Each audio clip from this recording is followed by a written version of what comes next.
안녕하십니까. 세상 읽어주는 남자 이상훈입니다. 오늘은 애플 M2를 둘러싼 동상이몽이라는 주제로 한 말씀 드리겠습니다. 최근 애플의 그 자체 CPU인 M2가 나왔습니다. 칩 성능에 대한 호평도 나오지만 이 M2가 대단한 성능 업그레이드가 됐다고 보기 어렵다는 말씀을 드린 적이 있습니다. 당장 트랜지스터 밀도만 봐도 그런데요. 이 M2가 200억 개 트랜지스터가 탑재됐는데 M1의 160억 개보다는 많지만 그 M1 프로 337억 개, 그 M1 시리즈의 가장 업그레이드 버전인 M1 맥스 칩 570억 개와 비교하면 훨씬 적습니다. 그 M2의 CPU 코어는 8코어, GPU는 10코어입니다. 그런데 전작인 M1도 CPU 코어는 8개, 그 GPU 코어는 8개였습니다. 그 M2가 GPU 코어가 2개 많은 수준에 불과합니다. 트랜지스터 밀도와 마찬가지로 코어 숫자도 그 M1 프로, M1 맥스와 비교하면 떨어지는데요. M1 프로, M1 맥스는 CPU 코어는 10개, 그 GPU 코어는 업그레이드도 확실해서 각각 16개, 32개나 됐습니다.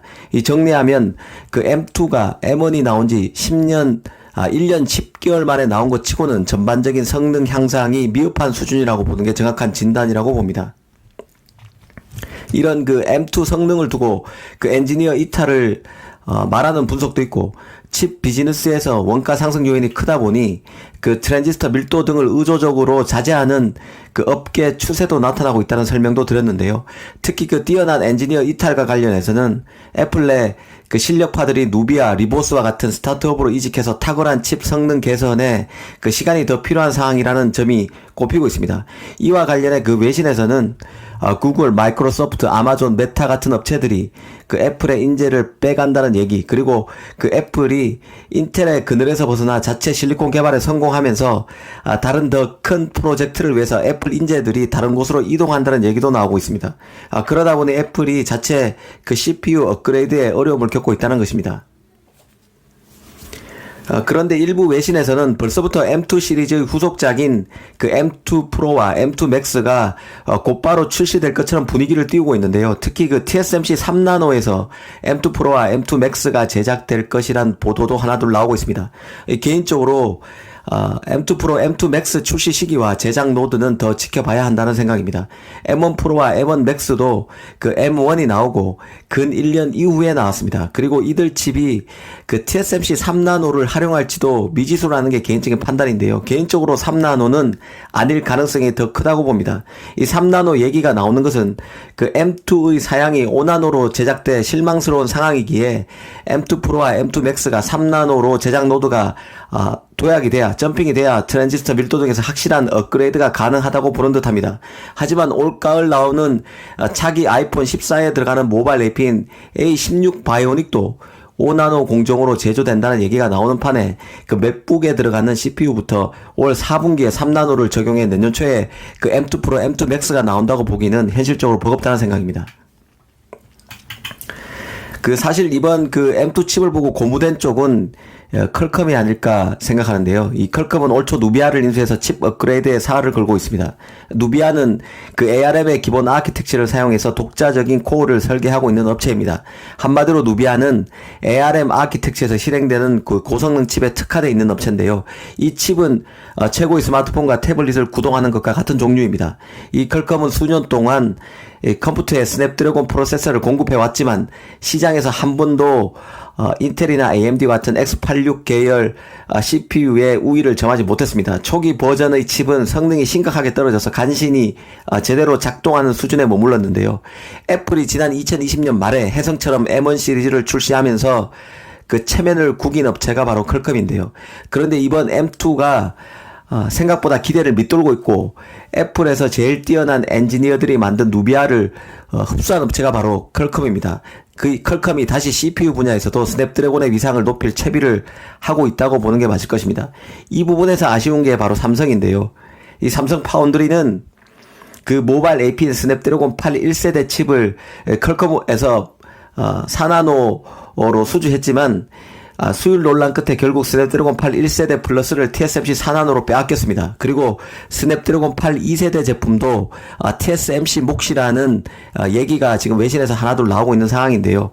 만약 삼성이 스냅드래곤 8 1세대 칩을 성공리에 만들었고 또 이후 후속 칩도 계속 삼성 4나노가 잇따라 수주를 했더라면 아마 퀄컴이 애플 타도를 겨냥해서 만드는 스냅드래곤 CPU 버전 칩도 계속 맡을 가능성이 더 컸을 것이라는 판단입니다. 그런데 이 퀄컴의 모바일 AP를 TSMC에 못 놓치면서 스냅드래곤 8CX 후속 버전, 이게 바로 스냅드래곤 그 CPU 버전이죠. 이 후속 버전도 TSMC의 수주 경쟁에서 밀릴 가능성이 더 크다고 보는 게 현재로서는 더 객관적이라고 봅니다.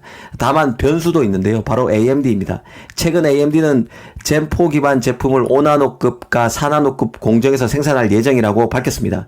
라이젠 7000 시리즈와 젠4C 기반 프로세서가 TSMC 5나노급 공정에서 생산될 것으로 보입니다. 여기에 그 엔비디아 호퍼 GPU도 TSMC 5나노 물량이죠. 한마디로 칩이 TSMC 5나노와 4나노 노드로 집중적으로 몰리는 상황입니다. 이 과정에서 몇몇 칩이 한정된 캐파를 잡지 못해서 다른 대안을 강구하는 사태가 올 가능성이 적지 않다고 봅니다.